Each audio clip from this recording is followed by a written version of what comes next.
Hi ಎಲ್ರಿಗೂ ನಮಸ್ಕಾರ. Welcome back to my channel Nandini village ವ್ಲಾಗ್ಸ್ಗೆ ತಮ್ಮೆಲ್ಲರಿಗೂ ಸ್ವಾಗತ. ನಾನು ಇವತ್ತು ಬೆಳಗ್ಗಿಂದನೇ ವ್ಲಾಗ್ ಸ್ಟಾರ್ಟ್ ಮಾಡಿದ್ದೀನಿ. ಸುಮಾರು 1 ವೀಕ್ ಮೇಲಾಯಿತು ನಾನು ವ್ಲಾಗ್ ಅಂತ ಮಾಡಿ. ಸ್ವಲ್ಪ ಕೆಲಸ ಇತ್ತು, ಮನೆ ಕ್ಲೀನ್ ಮಾಡ್ತಾಯಿದ್ದೆ, ಜೊತೆಗೆ ಹೊಲದಲ್ಲಿ ಕೂಡ ಸ್ವಲ್ಪ ಕೆಲಸ ಇತ್ತು. ಪತ್ರೆ ಬಿಡಿಸ್ತಾಯಿದ್ರು, ಜೊತೆಗೆ ನಾನು ಮನೆಯೆಲ್ಲ ಕ್ಲೀನ್ ಮಾಡ್ತಿದ್ನಲ್ಲ ಹಬ್ಬಕ್ಕೆ ಅಂತ ಹೇಳ್ಬಿಟ್ಟು. ಹಾಗಾಗಿ ವ್ಲಾಗ್ ಮಾಡಿದ್ರು ಕೂಡ ನಾನು ವೀಡಿಯೋ ಎಡಿಟ್ ಮಾಡೋದಕ್ಕೆ ಆಗ್ತಾ ಇರಲಿಲ್ಲ. ಹಾಗಾಗಿ ಯಾವುದೇ ವೀಡಿಯೋ ಹಾಕಿರಲಿಲ್ಲ. ಸುಮಾರು 1 ವೀಕ್ ಏನೋ ಆಯಿತು. ಹಾಗಾಗಿ ಇವತ್ತಿಂದ ಡೈಲಿ ವ್ಲಾಗ್ಸ್ ಮಾಡೋಣ ಅಂತ ಹೇಳ್ಬಿಟ್ಟು ಇವತ್ತು ಕೂಡ ಬೆಳಗ್ಗೆಯಿಂದನೇ ವ್ಲಾಗ್ ಸ್ಟಾರ್ಟ್ ಮಾಡಿದ್ದೀನಿ. ಫಸ್ಟು ನಾನು ಕಿಚನು ಮತ್ತು ದೇವ್ರ ಮನೆ ಎಲ್ಲ ರಾತ್ರಿನೇ ಕ್ಲೀನ್ ಮಾಡ್ಕೊಂಡಿರ್ತೀನಿ. ಇವಾಗ ಬೆಳಗ್ಗೆ ಎದ್ದು ಬಾಗಿಲು ಕಸ ಗುಡಿಸ್ಬಿಟ್ಟು ಹೊಸ್ಲೆಲ್ಲ ಸಾರಿಸ್ಬಿಟ್ಟು ಅರಿಶಿನ ಕುಂಕುಮ ಹೂವು ಎಲ್ಲ ಇಟ್ಬಿಟ್ಟು ಮತ್ತು ತುಳಸಿ ಗಿಡಕ್ಕೆ ಪೂಜೆ ಮಾಡೋಣ ಅಂತ ಹೇಳ್ಬಿಟ್ಟು ಇವಾಗ ತುಳಸಿ ಪಾಟೆಲ್ಲ ತೊಳಿತಾ ಇದ್ದೀನಿ. ಹೀಟ್ರ್ ಹಾಕಿದ್ದೆ, ಮಗಳಿಗೆ ತಲೆ ಸ್ನಾನ ಮಾಡಿಸ್ಬೇಕಿತ್ತು. ಹಾಗಾಗಿ ಅವಳಿಗೆ ಹೀಟ್ರ್ ಹಾಕ್ಬಿಟ್ಟು ಆಮೇಲೆ ನಾನು ಈ ಕೆಲಸನೆಲ್ಲ ಮಾಡ್ತಾಯಿದ್ದೆ. ನಾನು ಈ ಕೆಲಸ ಎಲ್ಲ ಮುಗಿಸೋಷ್ಟರಲ್ಲಿ ನೀರು ಕೂಡ ಕಾಯ್ತವೆ. ಆಮೇಲೆ ಅವಳಿಗೆ ತಲೆ ಸ್ನಾನ ಮಾಡಿಸ್ಬಿಟ್ಟು ಆಮೇಲೆ ಅಡುಗೆ ಮಾಡೋಣ ಅಂತ ಹೇಳ್ಬಿಟ್ಟು ಇವತ್ತು ರಾಗಿ ಹೊಲಕ್ಕೆ ಕುಂಟೆ ಹೊಡೆಯೋಕ್ಕೆ ಅಂತ ಹೇಳ್ಬಿಟ್ಟು ಆಳ್ಗಳು ಬಂದಿದ್ದಾರೆ. ಹಾಗಾಗಿ ನಮ್ಮ ಮನೆಯವರು ತಿಂಡಿ ಬೇಡ, ಒಂದೇ ಸರಿ ಅಡುಗೆನೇ ಮಾಡು ಅಂತಂದರು.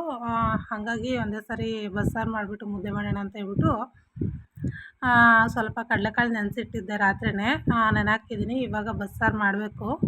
ತಿಂಡಿ ಬೇಡ ಅಂದ್ರಲ್ಲ, ಹಾಗಾಗಿ ಮಕ್ಳಿಗೆ ಹೋಟ್ಲಲ್ಲಿ ತಂದುಕೊಡ್ತೀನಿ ಅಂತ ಅಂದರು ನಮ್ಮ ಮನೆಯವರು. ಅವರಿಬ್ರಿಗೂ ಮಾತ್ರ ಹೋಟ್ಲಲ್ಲಿ ತಂದುಕೊಡ್ತಾರೆ ತಿಂಡಿ. ನಮ್ಗೆ ಒಂದೇ ಸರಿ ಅಡುಗೆ ಮಾಡಿಬಿಡೋಣ 10 ಗಂಟೆ ಅಷ್ಟರಲ್ಲಿ ಅಂತ ಹೇಳ್ಬಿಟ್ಟು ಫಸ್ಟ್ ಈ ಕೆಲಸನೆಲ್ಲ ಮುಗಿಸ್ತಾ ಇದ್ದೆ. ತುಳಸಿ ಗಿಡಕ್ಕೇನೋ ಅರಿಶಿನ ಕುಂಕುಮ ಎಲ್ಲ ಇಟ್ಬಿಟ್ಟು ಇವಾಗ ರಂಗೋಲಿ ಹಾಕ್ಕೊಳ್ತಾ ಇದ್ದೀನಿ. ಫಸ್ಟ್ ಈ ಕೆಲಸ ಮುಗಿಸ್ಕೊಂಡು ಮಗಳಿಗೆ ತಲೆ ಸ್ನಾನ ಮಾಡಿಸಿ ಆಮೇಲೆ ಕಿಚನ್ಗೆ ಹೋದರೆ ಅಡುಗೆ ಮಾಡ್ಕೊಳ್ಳೋದಕ್ಕೆ ಸರಿ ಹೋಗುತ್ತೆ ಅಂತ ಹೇಳ್ಬಿಟ್ಟು. ಮತ್ತು ಪದೇ ಪದೇ ಇಲ್ಲೊಂದು ಕೈ ಅಲ್ಲೊಂದು ಕೈ ಅಂತಂದರೆ ಓಡಾಡೋದಕ್ಕಾಗಲ್ಲ.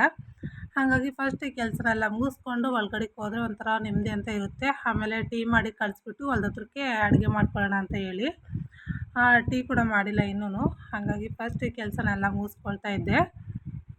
ಈಗ ರಂಗೋಲಿ ಹಾಕ್ಕೊಳ್ತಾ ಇದ್ದೀನಿ. ವೀಡಿಯೋ ಕೊನೆವರೆಗೂ ನೋಡಿ. ಹೊಸದಾಗಿ ಯಾರಾದರೂ ನನ್ನ ಚಾನಲ್ನ ನೋಡ್ತಾರೆ ಪ್ಲೀಸ್ ಸಬ್ಸ್ಕ್ರೈಬ್ ಮಾಡಿಕೊಂಡು ವೀಡಿಯೋ ಕೊನೆವರೆಗೂ ನೋಡಿ. ವೀಡಿಯೋ ಇಷ್ಟ ಆಯಿತು ಅಂದರೆ ಪ್ಲೀಸ್ ಒಂದು ಲೈಕ್ ಮಾಡಿ, ಶೇರ್ ಮಾಡಿ, ನನ್ನ ಚಾನಲ್ಗೆ ಸಬ್ಸ್ಕ್ರೈಬ್ ಮಾಡ್ಕೊಳ್ಳಿ ಅಂತ ಕೇಳ್ಕೊತೀನಿ.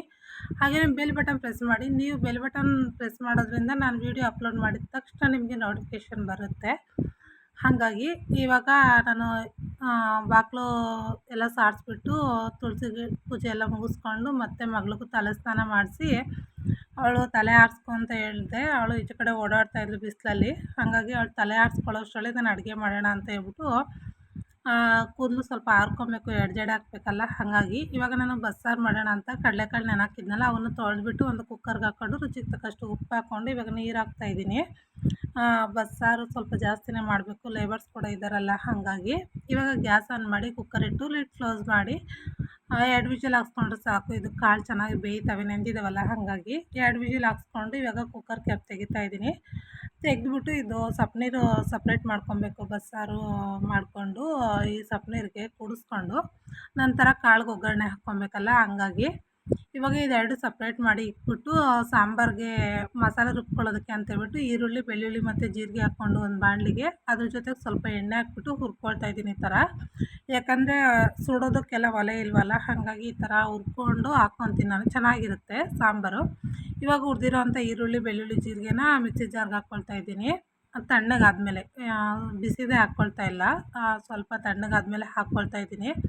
ಹಾಕ್ಕೊಂಡು ಇದ್ರ ಜೊತೆ ಒಂದು 2 ಸ್ಪೂನ್ ಖಾರದ ಪುಡಿ, 2 ಸ್ಪೂನ್ ಧನಿಯಾ ಪುಡಿ, ಹಾಗೆಯೇ ಒಂದು ಚಿಕ್ಕ ಬೌಲಲ್ಲಿ ಕಾಯಿ ತುರಿ ಹಾಕ್ಕೊಳ್ತಾ ಇದ್ದೀನಿ.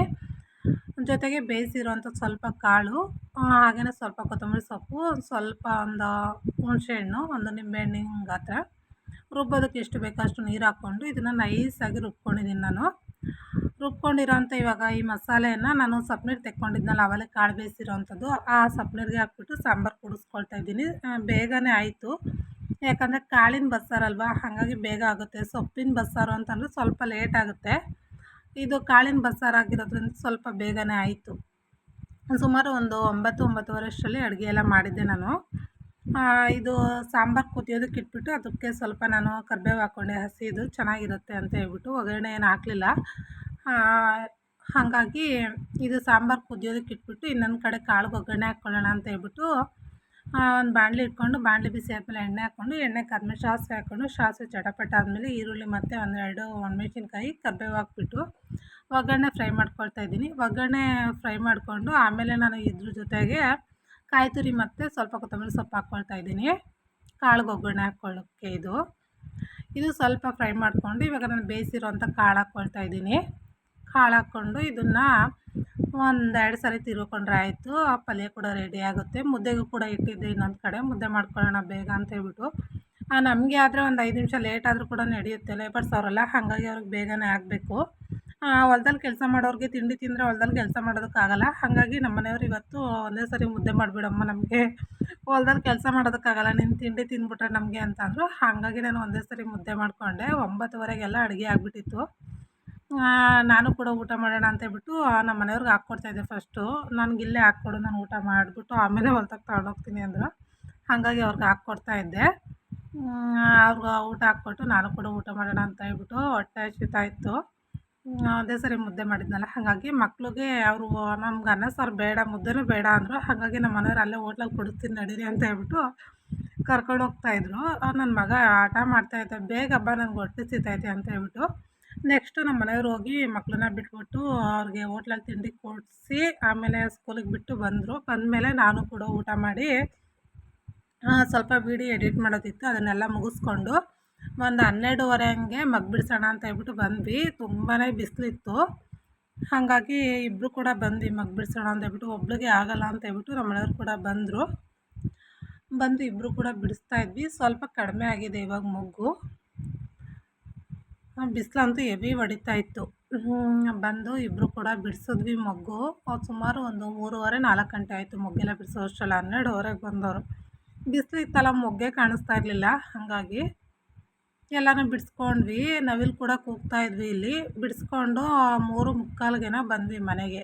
ದೂರ ಏನಿಲ್ಲ, ಇಲ್ಲೇ ಮನೆಯಿಂದೆ. ಬಿಡಿಸ್ಕೊಂಡು ಮನೆಗೆ ಬಂದು ನಮ್ಮ ಮನೆಯವ್ರು ಬಿಡಿಸ್ತಾವೋ ಅವ್ರು ಒಂದೇ ಸರಿ ಕವರ್ಗೆ ಹಾಕಿದ್ರು. ನಾನು ಬೇಲಲ್ಲಿ ಹಾಕ್ಕೊಂಡಿದ್ದೆ, ಅವನ್ನ ನಾನು ಕೂಡ ಕವರ್ಗೆ ಹಾಕ್ತಾಯಿದ್ದೆ, ತೂಕ ಹಾಕ್ಬಿಟ್ಟು ಕೊಟ್ಟು ಬರೋಣ ಅಂತ ಹೇಳ್ಬಿಟ್ಟು. ಇಲ್ಲೇ ನಮ್ಮೂರಲ್ಲೇ ಕೊಡ್ತೀನಿ, ಅವರು ಹೂವು ಮಾರೋದಕ್ಕೆ ಹೋಗ್ತಾರಲ್ಲ, ಅವ್ರು ತಗೊಳ್ತಾರೆ. ಅವ್ರಿಗೆ ಕೊಟ್ಬಿಟ್ಟು ಬರೋಣ ಅಂತ ಫಸ್ಟು ತೂಕ ಹಾಕ್ತಾಯಿದ್ದೆ. ಕರೆಕ್ಟಾಗಿ ಅರ್ಧ ಕೆಜಿ ಆಗಿತ್ತು ಇವತ್ತು. ಹಾಗಾಗಿ ಕೊಟ್ಬಿಟ್ಟು ಬರೋಣ ಅಂತ ಹೇಳ್ಬಿಟ್ಟು ತೂಕ ಹಾಕ್ತೆ. ನೋಡ್ತಾ ಇರ್ಬೋದು, ಕರೆಕ್ಟಾಗಿ ಅರ್ಧ ಕೆಜಿ ಆಗಿತ್ತು. ಇನ್ನು ಬೆಳಗ್ಗೆ ಒಂದೇ ಸರಿ ಮುದ್ದೆ ಮಾಡಿದ್ನಲ್ಲ, ಹಾಗಾಗಿ ನಮ್ಮ ಮನೆಯವರು ಇವತ್ತು ಏನಾದರೂ ಮಾಡು ಅಂತ ಸ್ನ್ಯಾಕ್ಸ್ ಥರ ಅಂತಂದರು. ಏನು ಸ್ನ್ಯಾಕ್ಸ್ ಮಾಡೋದು ಅಂತ ಹೇಳ್ಬಿಟ್ಟು, ಇರೋ ಬಜ್ಜಿ ಮೆಣಸಿನ್ಕಾಯಿ ಇದೆ, ಬಜ್ಜಿ ಮಾಡೋಣ ಅಂತ ಹೇಳ್ಬಿಟ್ಟು ಮೆಣಸಿನ್ಕಾಯಿ ಹಚ್ಕೊಡ್ರಿ ಅಂತಂದೆ. ಅಯ್ಯೋ ಹಚ್ಬಿಟ್ಟು ಹಾಕೋಗಿ ನನಗೂ ಸಾಕಾಗೈತೆ, ಹೊಲ್ತಕ್ಕೆ ರಾಗಿ ಹೊಲಕ್ಕೆ ಕುಂಟೆ ಹೊಡೆದು ಬಂದು ಮಗ್ ಬಿಡಿಸಿ ಸಾಕಾಗೈತೆ ಅಂದರು. ಹಾಗಾಗಿ ನಾನೇ ಮೆಣಸಿನ್ಕಾಯಿ ಎಲ್ಲ ಹಚ್ಬಿಟ್ಟು ಈ ಥರ ಬೀಜ ಎಲ್ಲ ತೆಗ್ಕೊಳ್ತಾ ಇದ್ದೆ. ಬೀಜ ಎಲ್ಲ ಸಮೇತ ಹಂಗೆ ಹಾಕಿದ್ರೆ ಮಕ್ಕಳು ತಿನ್ನಲ್ಲ. ಹಾಗಾಗಿ ನಾನು ಈ ಥರ ಬೀಜನೆಲ್ಲ ತೆಗೆದುಬಿಟ್ಟು ಹಾಕ್ತೀನಿ, ತುಂಬ ಚೆನ್ನಾಗಿರುತ್ತೆ. ಇವಾಗ ಮೆಣಸಿನ್ಕಾಯಿ ಎಲ್ಲ ಹಚ್ಚಿಬಿಟ್ಟು ಅದರಲ್ಲಿ ಬೀಜ ಎಲ್ಲ ತೆಗೆದು ಇಟ್ಬಿಟ್ಟು ಇವಾಗ ಎಣ್ಣೆ ಕೂಡ ಕಾಯೋದಕ್ಕೆ ಇಟ್ಟಿದ್ದೀನಿ. ಇಟ್ಬಿಟ್ಟು ಇವಾಗ ಕಡಲೆ ಹಿಟ್ಟು ಕಲಿಸ್ಕೊಳ್ಳೋಣ ಅಂತ ಹೇಳ್ಬಿಟ್ಟು ಕಡಲೆ ಹಿಟ್ಟಿನ ಜೊತೆಗೆ ರುಚಿಗೆ ತಕ್ಕಷ್ಟು ಉಪ್ಪು ಮತ್ತು ಒಂದು ಅರ್ಧ ಸ್ಪೂನಷ್ಟು ಸೋಡಾ ಹಾಕ್ಕೊಂಡು ಒಂದು 2 ಸ್ಪೂನ್ ಜೀರಿಗೆನ ಈ ಥರ ಕೈಯಲ್ಲಿ ಹೊಸಕಿ ಹಾಕ್ಕೊಳ್ತಾ ಇದ್ದೀನಿ. ಚೆನ್ನಾಗಿರುತ್ತೆ ಈ ಥರ ಜೀರಿಗೆ ಹಾಕ್ಕೊಂಡ್ರೆ, ಸ್ಮೆಲ್ಲು ಮತ್ತು ಗಮ್ ಅಂತ ಇರುತ್ತೆ. ಹಾಗಾಗಿ ಜೀರಿಗೆ ಕೂಡ ಹಾಕ್ಕೊಂಡು ಈ ಥರ ಒಂದು ಸರಿ ಡ್ರೈ ಮಿಕ್ಸ್ ಮಾಡಿಕೊಂಡು ಆಮೇಲೆ ಸ್ವಲ್ಪನೇ ನೀರು ಹಾಕ್ಕೊಂಡು ಕಲಿಸ್ಕೊಳ್ತಾ ಇದ್ದೀನಿ. ಯಾಕಂದರೆ ಒಂದೇ ಸರಿ ನೀರು ಹಾಕ್ಬಿಟ್ರೆ ತೆಳ್ಳಗಾದ್ರೆ ಆಯಿತು ಅಂತ ಹೇಳ್ಬಿಟ್ಟು ಸ್ವಲ್ಪನೇ ನೀರು ಹಾಕ್ಕೊಂಡು ಕಲಿಸ್ಕೊಳ್ತಾ ಇದ್ದೆ. ಅಷ್ಟರಲ್ಲಿ ನನ್ನ ಮಕ್ಕಳು ಕೂಡ ಬಂದರು. ಅಮ್ಮ ಏನು ಮಾಡ್ತಿದ್ಯಾ, ಬೋಂಡ ಮಾಡ್ತಿದ್ಯಾ ಅಂತ. ನನ್ನ ಮಗ ಹೂನಪ್ಪ ಅಂದರೆ ಬೇಗ ಹಾಕಿ ಹೇಳು, ತಿನ್ಬೇಕು, ಹೊಟ್ಟೆ ಹಸಿತೈತೆ, ಬೆಳಗ್ಗೆ ಹೋಟ್ಲಲ್ಲಿ ಒಂದೇ ಒಂದು ಇಡ್ಲಿ ತಿಂದೋಗಿದ್ದೆ ಅಂತ ಅಂದ. ಸರಿ ಇರು ಅಂತ ಹೇಳ್ಬಿಟ್ಟು ಹಾಕ್ಕೊಡ್ತೀನಿ ಅಂತ ಅಂದೆ. ವೆಯ್ಟ್ ಮಾಡ್ತಾಯಿದ್ರು. ಅದು ತಟ್ಟೆ ಇಡ್ಲಿ ಕೊಡಿಸಿದ್ರಂತೆ ಬೆಳಗ್ಗೆ ತಿಂಡಿಗೆ. ಅವ್ರಿಗೆ ಒಂದೊಂದು ತಿನ್ಕೊಂಡು ಹೋಗೋರೆ ಸ್ಕೂಲ್ಗೆ, ಹೊಟ್ಟೆ ಹಸಿವಾಗ್ತೈತೆ ಅಂದರು. ಸ್ಕೂಲಲ್ಲಿ ಜಾಸ್ತಿ ಹಾಕ್ಸ್ಕೊಳ್ಳಲ್ಲ, ಒಂದು ಸ್ವಲ್ಪ ಹಾಕ್ಸ್ಕೊಂಡು ಅರ್ಜೆಂಟಲ್ಲಿ ತಿಂದ್ಬಿಟ್ಟು ಆಟ ಆಡೋಕೆ ಹೋಗ್ತಾರಲ್ಲ. ಅದೊಂದು ಇವಾಗ ಗಾಳಿ ಕಾಲ, ಹಾಗಾಗಿ ಹೊಟ್ಟೆ ಹಸಿವಾಗುತ್ತೆ ಅಂತ ಹೇಳ್ಬಿಟ್ಟು ಬಂದವರೇ ಬೇಗ ಹಾಕಮ್ಮ ಅಂತಿದ್ದ ನಮ್ಮ ಮಗ. ಹಾಗಾಗಿ ಬೇಗ ಹಾಕೋಣ ಅಂತೇಳ್ಬಿಟ್ಟು ಈ ಎಣ್ಣೆ ಕೂಡ ಕಾಯೋದಕ್ಕೆ ಇಟ್ಟಿದ್ದೆ. ಕಾದಿತ್ತು ಎಣ್ಣೆ ಕೂಡ ನಾನು ಇದೆಲ್ಲ ರೆಡಿ ಮಾಡ್ಕೊಳ್ಳೋಷ್ಟರಲ್ಲಿ ಹಾಕ್ಕೊಳ್ತಾ ಇದ್ದೆ ಬೋಂಡನ. ನನಗೆ ಈ ಬೋಂಡ ಹಾಕೋದಕ್ಕಷ್ಟು ಬರಲ್ಲ. ಈರುಳ್ಳಿ ಬೋಂಡ ಆದರೆ ಚೆನ್ನಾಗಿ ಹಾಕ್ತೀನಿ, ಇವು ಬರೋದಿಲ್ಲ. ನನಗೆ ಇಷ್ಟ ಇದು ಮೆಣಸಿನ್ಕಾಯಿ ಬೋಂಡ ಅಂದರೆ ನನಗೆ ತುಂಬಾ ಇಷ್ಟ. ಆ್ಯಕ್ಚುಲಿ ಹೇಳ್ಬೇಕಂದ್ರೆ ನಾನು ಚಿಕ್ಕವಳಿದ್ದಾಗ ನಮ್ಮಮ್ಮ ದಿನ ಹೋಟ್ಲಲ್ಲಿ ತರಿಸ್ಕೊಡೋರು ನಮ್ಮ ಅಪ್ಪನ ಹತ್ರ. ನಮ್ಮ ಅಪ್ಪಂಗೆ ಹೇಳಿ ದಿನ ಕೇಳ್ತಾ ಇದ್ದೆ ಬೇಕು ಅಂತ ಹೇಳ್ಬಿಟ್ಟು. ಇನ್ನೊಂದು ಏನಪ್ಪ ಅಂದರೆ ನಾನು ಸ್ಕೂಲ್ಗೆ ಹೋಗ್ಬೇಕಾದ್ರೂ ಅಷ್ಟೇ, ಏನಾದರೂ ಸ್ವಲ್ಪ ಲೇಟ್ ಆಯಿತು ಅಂದರೆ ನಮ್ಮಮ್ಮ ಹೋಟ್ಲಲ್ಲಿ ತರಿಸ್ಕೊಡೋರು ತಿಂಡಿನ, ಇಲ್ಲಾಂದರೆ ಕಾಸು ಕೊಟ್ಟು ಕಳಿಸೋರು. ಕಾಲೇಜ್ಗೆ ಹೋಗ್ಬೇಕಾದ್ರೂ ಅಷ್ಟೇ ಹೋಟೆಲ್ ತೊಗೊಂಡು ತಿನ್ನು ಅಂತ ಹೇಳ್ಬಿಟ್ಟು. ಹಾಗಾಗಿ ಅವಾಗೆಲ್ಲ ನಮ್ಮ ಅಮ್ಮನೂ ಅಷ್ಟೇ, ನನಗೆ ಬೇಕು ಅಂದಾಗ ಮೆಣಸಿನ್ಕಾಯಿ ಬೋಂಡ ಮನೇಲಿ ಮಾಡೋಕ್ಕಾಗಿಲ್ಲ ಅಂದರೂ ಹೋಟ್ಲಲ್ಲಾದರೂ ತರಿಸ್ಕೊಡೋರು, ಅಷ್ಟು ಇಷ್ಟ. ಇವಾಗಲೂ ಅಷ್ಟೇ, ನನ್ನ ತವ್ರ ಮನೆಗೆ ಹೋದರೆ ನನಗೆ ಜಾಸ್ತಿ ನಮ್ಮಮ್ಮ ಮಾಡಿಕೊಡೋದಂದ್ರೆ ಮೆಣಸಿನ್ಕಾಯಿ ಬೋಂಡನೇ. ಯಾಕಂದರೆ ಅಷ್ಟು ಇಷ್ಟ ಅಂತ ನಮ್ಮ ಅಮ್ಮಂಗೆ ಗೊತ್ತು. ಹಾಗಾಗಿ ಇಲ್ಲಿ ಇಷ್ಟಪಟ್ಟು ಮಾಡ್ತೀನಿ, ಬಟ್ ನಾನೇ ಮಾಡಿ ನಾನೇ ತಿನ್ನಬೇಕು ಅಂದಾಗ ಸೇರೋದಿಲ್ಲ. ಇಷ್ಟಪಟ್ಟು ಮಾಡ್ತೀನಿ. ಆಮೇಲೆ ಮಾಡಿರ್ತೀನಲ್ಲ ಹಾಗಾಗಿ ತಿನ್ನೋದಕ್ಕಾಗಲ್ಲ. ಯಾರಾದರೂ ಇನ್ನೊಬ್ರು ಮಾಡಿಕೊಟ್ರೆ ನಾವು ತಿನ್ಬೋದು ಇಷ್ಟಪಟ್ಟು. ನಾವೇ ಮಾಡಿ ನಾವೇ ತಿನ್ನಬೇಕು ಅಂದಾಗ ಸೇರೋದಿಲ್ಲ. ಹಂಗಾಗುತ್ತೆ. ಏನೂ ಮಾಡೋದಕ್ಕಾಗಲ್ಲ.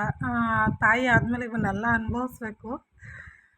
ಈ ಥರ ಹಾಕ್ಕೊಂಡು ಬೋಂಡ 2 ಕಡೆ ಬೇಯಿಸ್ಬಿಟ್ಟು ಇವಾಗ ತೆಕ್ಕೊಳ್ತಾ ಇದ್ದೀನಿ. ನನ್ನ ಮಕ್ಕಳಂತೂ ವೆಯ್ಟ್ ಮಾಡ್ತಾವ್ರೆ ಕೊಡಮ್ಮ, ಕೊಡಮ್ಮ ಅಂತ ಹೇಳ್ಬಿಟ್ಟು.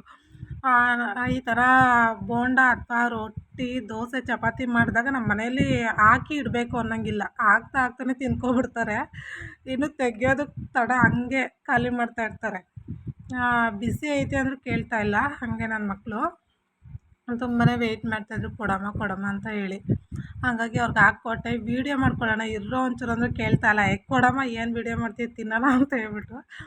ನಮ್ಮ ಮನೆಯವರು ಅಷ್ಟೇ, ಏನು ವೀಡಿಯೋ ಮಾಡ್ತೀಯ ಕೊಡಲಿಲ್ಲಿ ತಿನ್ಕೊಳ್ಳೋಣ ಫಸ್ಟು ಅಂತ ಹೇಳ್ಬಿಟ್ಟು.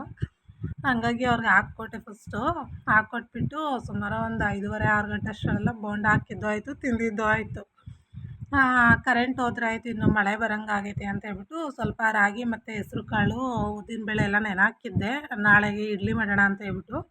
ಹಾಗಾಗಿ ಅವನ್ನೆಲ್ಲ ರುಬ್ಬಿಟ್ಬಿಡೋಣ, ಇನ್ನು ಕರ್ಗಿರೆಂಟ್ ಹೋದ್ರೆ ಆಯಿತು ಅಂತ ಹೇಳ್ಬಿಟ್ಟು ಅವನ್ನ ಫಸ್ಟು ಅವ್ರಿಗೆಲ್ಲ ಬೋಂಡ ಹಾಕ್ಕೊಟ್ಬಿಟ್ಟು ತಿಂದ್ಕೊಂಡ್ರು. ನಾನು ಕೂಡ ತಿಂದ್ಬಿಟ್ಟು ಇವಾಗ ಇದನ್ನೆಲ್ಲ ಮಿಕ್ಸಿಗೆ ಹಾಕ್ಬಿಟ್ಟು ಇಡೋಣ. ಫಸ್ಟು ಇನ್ನೇನು ಬೆಳಗ್ಗೆ ಸಾಂಬಾರು ಐತೆ, ಅದಕ್ಕೇ ಅನ್ನ ಮಾಡ್ಕೊಳ್ಳೋಣ. ಇವಾಗ ಬೋಂಡ ಬೇರೆ ತಿಂದವ್ರೆ, ಮತ್ತೆ ಮುದ್ದೆ ಮಾಡೋದು ಬೇಡ ಅಂತ ಹೇಳ್ಬಿಟ್ಟು ಇದನ್ನು ರುಬ್ಬಿಕ್ಕೋಣ ಫಸ್ಟು ಅಂತ ಹೇಳ್ಬಿಟ್ಟು ಹಾಕ್ಕೊಳ್ತಾ ಇದ್ದೆ ಜಾರ್ಗೆ. ರಾಗಿ ಮತ್ತು ಉದ್ದಿನಬೇಳೆ, ಹೆಸ್ರು ಕಾಳು ಹಾಕ್ಕೊಂಡಿದ್ದೆ. ಜಾಸ್ತಿ ನಾನು ಇದನ್ನೇ ಮಾಡೋದು, ಅಕ್ಕಿ ಇಡ್ಲಿ ಜಾಸ್ತಿ ಮಾಡೋದಿಲ್ಲ, ರಾಗಿದೇ ಮಾಡೋದು. ಹಾಗಾಗಿ ಇವಾಗ ರಾಗಿ ಮತ್ತು ಹೆಸ್ರು ಕಾಳು, ಉದ್ದಿನಬೇಳೆ ಎಲ್ಲ ನೆನೆಹಾಕಿದ್ನಲ್ಲ, ನೆಂದಿರೋವನ್ನ ಹಾಕ್ಕೊಂಡು ಜಾರ್ಗೆ ಈ ಥರ ನೈಸಾಗಿ ರುಬ್ಕೊಂಡಿದ್ದೀನಿ. ಇದು ತುಂಬಾ ನೈಸಾಗಿ ರುಬ್ಕೊಬೇಕು. ರವೆ ಹಂಗೆ ರುಬ್ಬಿದ್ರೆ ಹೊಟ್ಟೆ ನೋವು ಬರ್ತದೆ ಅಂತ ಹೇಳ್ಬಿಟ್ಟು ನಮ್ಮ ಮನೆಯವ್ರು ಕೂಡ ಬಂದು ಚೆಕ್ ಮಾಡ್ತಾಯಿದ್ರು, ಏನು ನೆನೆಹಾಕಿದ್ದೀನಿ ನೀನು ಇಲ್ಲಿ ಅಂತ ಹೇಳ್ಬಿಟ್ಟು. ನುಣ್ಣಗೆ ರುಬ್ಬು ಅಂತ ಹೇಳ್ತಾಯಿದ್ರು. ಒಡಕು ಮಾಡಬೇಡ, ನುಣ್ಣಗೆ ರುಬ್ಬಮ್ಮ, ಹೊಟ್ಟೆ ನೋವು ಬಂದತ್ತು ಆಮೇಲೆ ಅಂತ ಹೇಳಿ. ಸರಿ ಅಂತ ಹೇಳ್ಬಿಟ್ಟು ನಾನು ಎಲ್ಲನೂ ರುಬ್ಬಿದೆ, ನೆನೆಹಾಕಿರೋದನ್ನೆಲ್ಲನ ಸ್ವಲ್ಪ ಜಾಸ್ತಿನೇ ನೆನೆಹಾಕಿದ್ದೆ. ಒಂದಿನ ಇಡ್ಲಿ ಮಾಡಿಬಿಟ್ಟು ಇನ್ನೊಂದು ದಿನ ದೋಸೆ ಮಾಡೋಣ ಅಂತ ಹೇಳ್ಬಿಟ್ಟು. ಹಾಗಾಗಿ ಇದು ಸ್ವಲ್ಪ ಜಾಸ್ತಿ ಆಗುತ್ತೆ ಪಾತ್ರೆಗೆ ಅಂತ ಹೇಳ್ಬಿಟ್ಟು 2 ಪಾತ್ರೆಗೆ ಹಾಕಿಡು ಅಂತಂದರು ನಮ್ಮ ಮನೆಯವರು. ಹಾಗಾಗಿ ಇದನ್ನೆಲ್ಲ ರುಬ್ಬಿಟ್ಟು ಒಂದು ಪಾತ್ರೆಗೆ ಹಾಕ್ಕೊಂಡು ಮಿಕ್ಸ್ ಮಾಡಿ ಆಮೇಲೆ 2 ಪಾತ್ರೆಗೆ ಹಾಕಿಡೋಣ ಅಂತ ಹೇಳ್ಬಿಟ್ಟು ಈ ಥರ ತಿರುಗಿಕೊಳ್ತಾ ಇದ್ದೆ. ಎಲ್ಲ ಒಂದು ಸರಿ ಮಿಕ್ಸ್ ಮಾಡಿಬಿಟ್ಟು ಇವಾಗ ಇನ್ನೊಂದು ಪಾತ್ರೆ ತೊಗೊಂಡು ಅದಕ್ಕೆ ಅರ್ಧ ಹಾಕಿಕ್ಕೋಣ ಅಂತ ಹೇಳ್ಬಿಟ್ಟು ಹಾಕ್ತಾಯಿದ್ದೆ. ಯಾಕಂದರೆ ಇದೇ ಪಾತ್ರೆಯಲ್ಲಿ ಇಟ್ಟರೆ ಉಪ್ಪು ಬರೋ ಚಾನ್ಸಸ್ ಇರುತ್ತೆ, ತುಂಬ ಆಗಿಬಿಡುತ್ತಲ್ಲ ಉಪ್ಪು ಬಂದಮೇಲೆ. ಹಾಗಾಗಿ 2 ಪಾತ್ರೆಗೆ ಹಾಕಿ ಇಡ್ತಾಯಿದ್ದೀನಿ ಈ ಥರ ನಾನು. ಇದು ಅಡಿಗೆ ಒಂದು ಬೇಷನ್ ಏನಾದರೂ ಇಡ್ತೀನಿ ನಾನು ರುಬ್ಬಿ ಇಟ್ಟ ಮೇಲೆ.